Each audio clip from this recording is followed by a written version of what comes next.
Bonsoir frères et sœurs, paix et grâce sur nos vies, dans le nom du Seigneur Jésus-Christ. Ce soir, je viens à travers ce canal nous encourager. Amen. Nous serons encouragés. Nous serons toujours encouragés. Toutefois que Dieu nous mettra à cœur de partager un message, nous allons venir ici encourager. Amen. Nous sommes appelés à nous encourager les uns les autres. C'est très important pour notre vie spirituelle en Christ. Et nous ne cesserons jamais de nous encourager. Amen. Je vais prier. Béni sois-tu, Seigneur. Merci pour l'amour, ta grâce. Merci pour tous tes bienfaits. Aujourd'hui, tu nous as accordé le sud de vie. Nous disons merci. Nous sommes sortis de nos maisons. On va quitter nos occupations. Nous sommes retournés sains et saufs. Merci pour cette grâce. Merci aussi pour la nourriture, pour les vêtements, pour la santé surtout. Nous bénissons ton Seigneur. Merci pour ces paroles qui sont vie et esprit, que nous allons manger, déguster tout à l'heure, pour la gloire de ton nom, au nom de Jésus. Que ces paroles-là prennent vie au fond de nous, afin que Père, nous puissions grandir spirituellement. Béni soit-tu au nom de Jésus. Amen. C'est ma saison. C'est ma saison. C'est ma saison. Amen. Fini l'humiliation, c'est ma saison. Gloire à Dieu. C'est un chant qui me plaît beaucoup, que j'écoute. Sion featuring Dena Mawana. Amen. Nous allons rentrer dans le message. Frères et sœurs, ce que nous devons savoir, entre 20 et 35 ans, c'est une période stratégique qui détermine souvent la trajectoire du reste de notre vie. Amen. Dans un premier point, nous devons bâtir une relation solide avec Dieu. C'est le moment de se fortifier spirituellement, d'approfondir notre communion avec Dieu par la prière, la méditation, la parole et l'engagement dans nos églises, dans l'église. Amen. Dans l'église locale. Pourquoi? Ce que je pose spirituellement maintenant deviendra mon fondement quand les saisons plus dures vont arriver. N'est-ce pas qu'il est écrit dans le livre d'Ecclésiaste 12, verset 1, souviens-toi de ton Créateur pendant les jours de ta jeunesse. Parole du Seigneur. Point 2, cherche ton appel et ta mission. Tu n'es pas sur terre pour errer. Je ne suis pas sur terre pour errer dans le vide. C'est entre 20 et 35 ans que je dois chercher à comprendre pourquoi Dieu m'a créé. Question à me poser. Qu'est-ce que j'aime faire? Qu'est-ce que Dieu bénit dans ma vie? Quelles sont mes passions et mes fardeaux spirituels? Point 3. Construire une vie disciplinée. Je dois me lever tôt. Apprendre à gérer mon temps, mon argent, mon énergie. Sachant que les mauvaises habitudes de cette période me poursuivront plus tard si je ne les casse pas maintenant. Conseil, dis non à la paresse. Je dois dire non à la paresse, à la distraction excessive, à feuilleter les pages des réseaux sociaux, TikTok, les vidéos comiques par-ci par-là, la comparaison et la procrastination. Point 4. Je dois éviter les mauvaises fréquentations. Les relations que je forme à cet âge peuvent me faire avancer ou me détruire. Je dois être sélectif. Je dois fréquenter ceux qui me poussent vers Dieu et couper toute relation toxique, les amitiés qui étouffent mon potentiel ou me poussent au péché. 1 Corinthiens 15:33 dit les mauvaises compagnies corrompent les bonnes mœurs. C'est une vérité absolue. Point 5. Je dois poser les bases de ma stabilité financière. Ce n'est pas à l'âge de vivre dans le luxe. Ce n'est pas l'âge, de vivre dans le luxe, mais de s'aimer intelligemment. 1. Épargne. 2. Investir dans ma formation. Lorsque tu veux acquérir des compétences, tu dois investir sur toi-même. Qu'est-ce que tu veux faire? Selon ce que tu veux faire, tu donnes ton argent pour recevoir la connaissance, la formation. Tu vas te faire former. Amen. Il y a des personnes aussi qui ont des dons, qui savent faire certaines choses. Lorsque tu veux entreprendre, fais-le bien. Fais bien ton travail. Car quand tu travailles, c'est pour le Seigneur que tu travailles. Amen.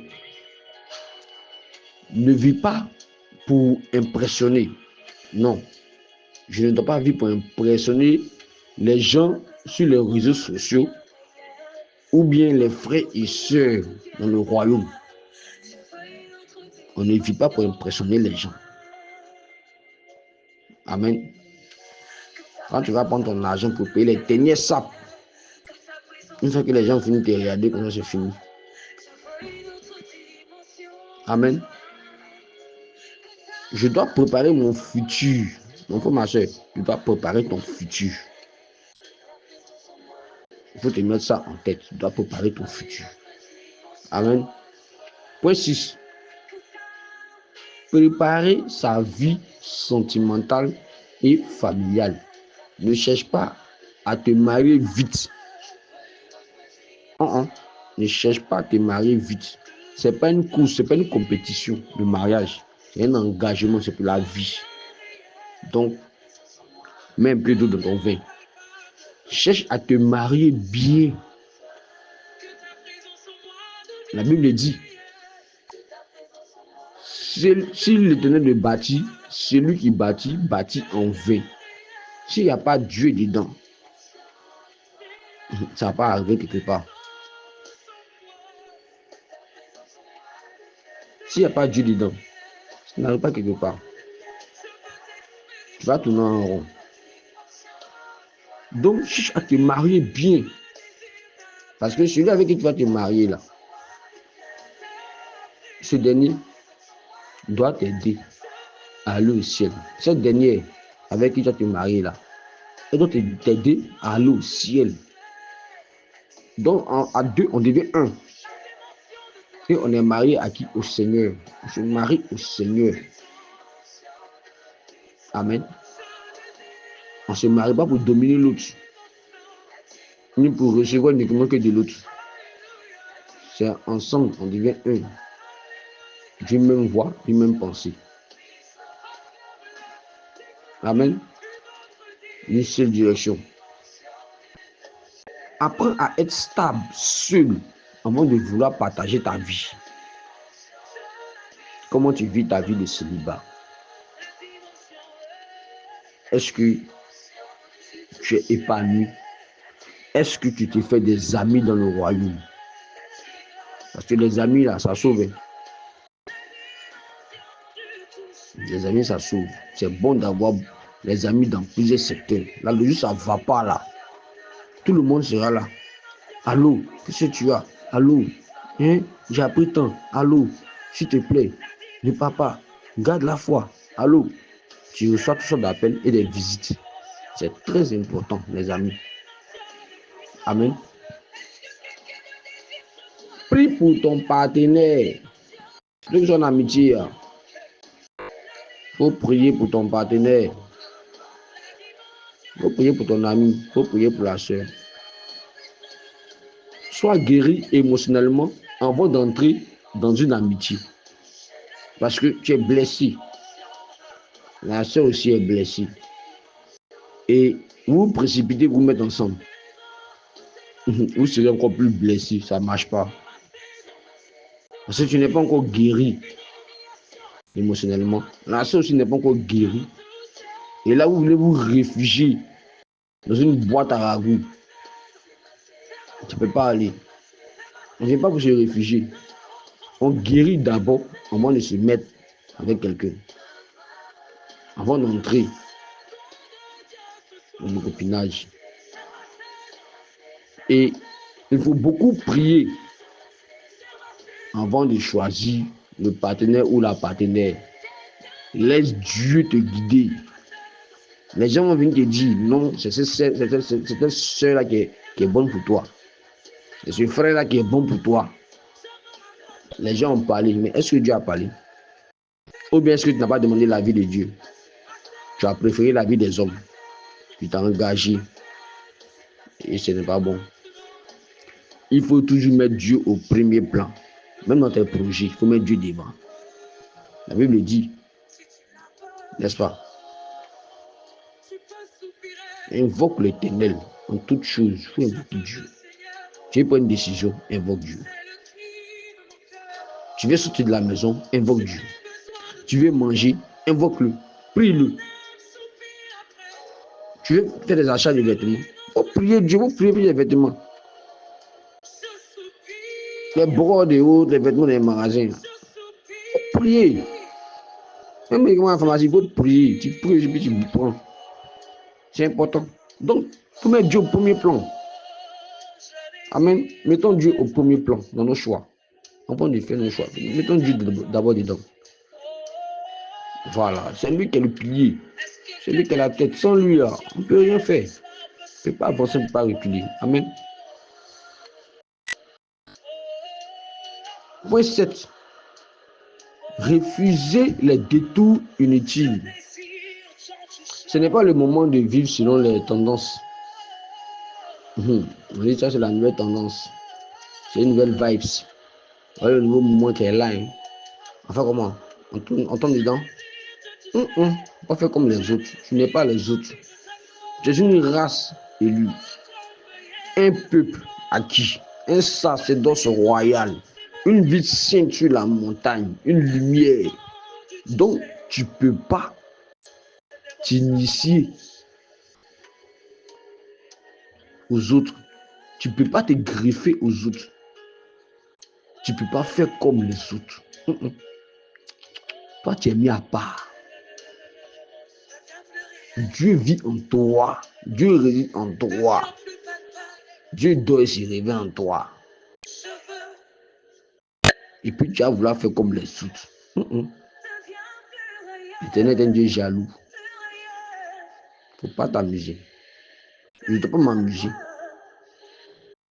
Prenons notre vie chrétienne au sérieux. Tu n'as pas besoin de faire comme les autres, comme tout le monde. Sois concentré sur ta mission. Chacun et chacune de nous a une mission bien précise.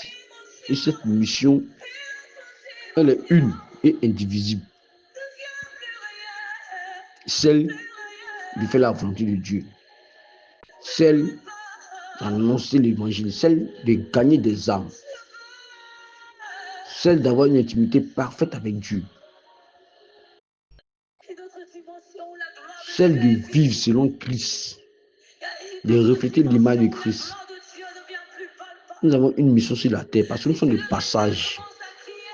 Si tu ne sais pas te dire, tu es de passage. Parce que tout ce qu'on a aujourd'hui, on va laisser tout partir un matin. Un des passages. Amen. Tu es jeune, oui, mais chaque jour compte. Pour terminer, en 20 et 35 ans, Dieu te donne des opportunités d'édification. si tu les saisis avec sérieux, tu n'auras pas besoin de réparer à 40 ans ce que tu devrais construire à 25 ans.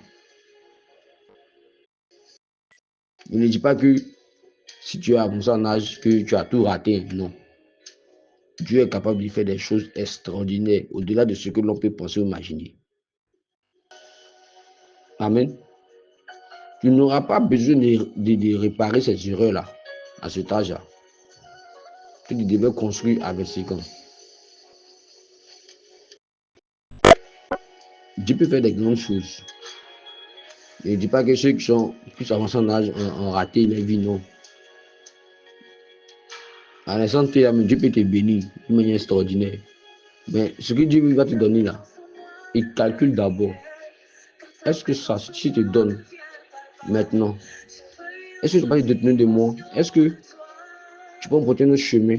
Est-ce que c'est pas maintenant que tu vas vouloir avoir 25 ans? Est-ce que c'est pas maintenant que tu vas vouloir avoir 18 ans, mon frère, ma soeur, pour vivre dans la folie de l'âge des jeunes? Amen. Déclare avec foi, Seigneur, entre 20 et 35 ans, ou 40 et plus, je veux t'appartenir, grandir, bâtir et réussir ma destinée. Au nom puissant de Jésus-Christ. Amen. Que Dieu vous bénisse. Nous sommes un peuple acquis, un sacerdoce royal. Nous sommes la lumière de ce monde. Nous ne devons pas nous frotter au monde, aux choses du monde. Non. Nous sommes mis à part pour refléter la gloire du Christ. Béni soit Seigneur. Merci pour l'amour, ta grâce. Guide-nous. Oui, Seigneur. Transporte-nous dans notre dimension et que ta gloire se reflète en nous. À travers nos vies, nos pensées, nos paroles, nos actions. Amène-nous, Seigneur, nous aimer les uns les autres, à nous supporter, à nous pardonner. Que la gloire te revienne et à gagner des âmes pour la gloire de ton nom, au nom de Jésus. Amen.